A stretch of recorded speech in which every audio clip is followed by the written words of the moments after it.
Assalamualaikum warahmatullahi wabarakatuh. Saya Roihana Adiba, mahasiswi IAT UIN Malang, semester 6 dengan NIM 2202041100011 akan membahas perihal tema asas perkawinan dalam Islam, monogami dan poligami guna memenuhi tugas perkuliahan tafsir tematik 7 kedudukan dan peran perempuan. Sebelumnya kita akan membahas mengenai pengertian dari monogami dan poligami sendiri. Monogami secara etimologis berasal dari bahasa Yunani yakni mono yang berarti satu atau sendiri dan gamos yang berarti pernikahan. Jadi dapat disimpulkan bahwasanya monogami adalah di mana seorang laki-laki atau suami hanya memiliki satu istri dalam perkawinan yang dilakukan secara bersamaan. Sedangkan pengertian dari poligami sendiri juga berasal dari bahasa Yunani yakni polos yang berarti banyak dan gamos yang berarti perkawinan. Bila digabungkan maka dapat disimpulkan bahwasanya pengertian poligami adalah suatu perkawinan yang banyak atau lebih dari satu orang. Mengawini lebih dari satu orang. Di dalam Al-Quran terdapat sebuah ayat yang biasanya dijadikan dalil oleh orang-orang di luaran sana untuk menghalalkan poligami, yakni surat An-Nisa ayat 3. A'udzubillahi minasyaitonirrajim.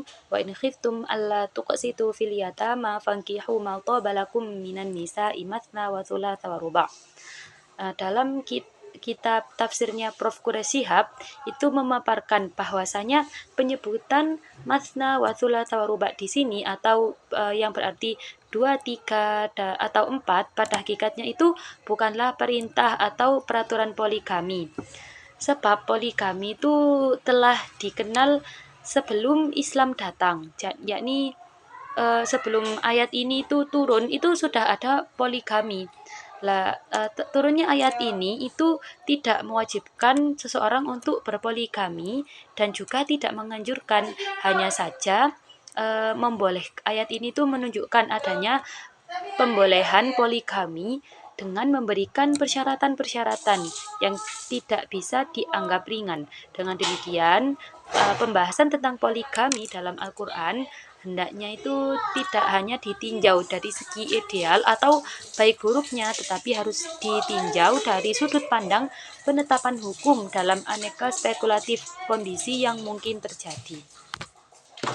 Selain itu, dalam Quran surat An-Nisa ayat 3 tadi, dalam lafadz fankihu, di sini itu tidak menunjukkan adanya kewajiban atau juga tidak menunjukkan adanya larangan secara mutlak untuk berpoligami.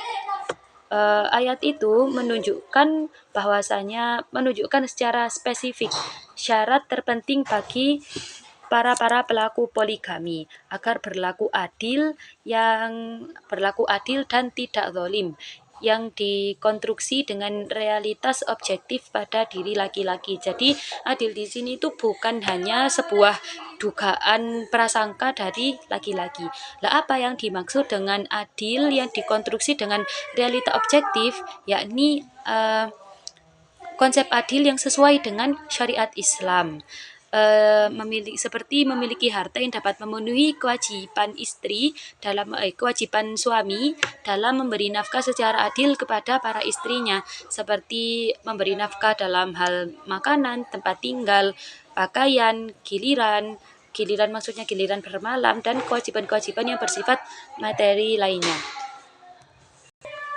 Sedangkan dalam Al-Quran di ayat lain, lebih tepatnya pada ayat 129 surat An-Nisa yang berbunyi a'udzubillahi minasyaitonirrajim walan tastati'u an ta'dilu bainan nisa'i walau harastum fala tamilu kullal maili fatadaruha kal mu'allaqah wa in tuslihu wa tattaqu fa innallaha kana ghafurur rahima.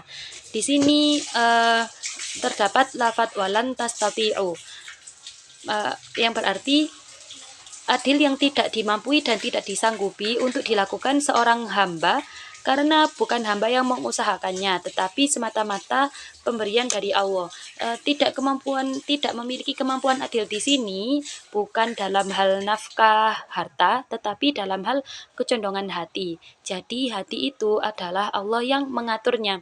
Lah mayoritas ulama fikih itu menyadari bahwasanya keadilan kualitatif sangat mustahil untuk bisa diwujudkan karena orang tidak akan mampu berbuat adil dalam membagi kasih sayang yang sifatnya sangat naluriah.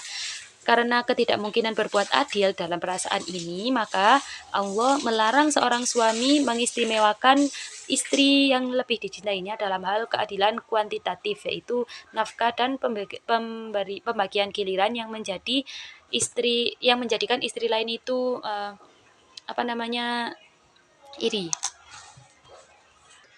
Jadi poligami dan asas monogami dan poligami dalam Islam sendiri itu bukanlah sebuah perintah, yakni misal perintah untuk berpoligami atau larangan untuk berpoligami tidak, tetapi Islam di sini itu untuk mengatur dengan syariat. Dari pemaparan yang telah saya paparkan tadi, itu memang benar-benar dapat membuktikan bahwasanya Islam adalah agama solusi dan antisipasi dari berbagai problematika kehidupan yang sedang atau akan muncul di kemudian hari. Hal ini tampak jelas dengan implementasi konsep poligami yang harus ditinjau dari berbagai dimensi dan pertimbangan dengan prioritas utama atas keadilan seorang suami kepada istri-istrinya yang nantinya tujuan dan filosofis dari diperbolehkannya poligami dapat terwujud.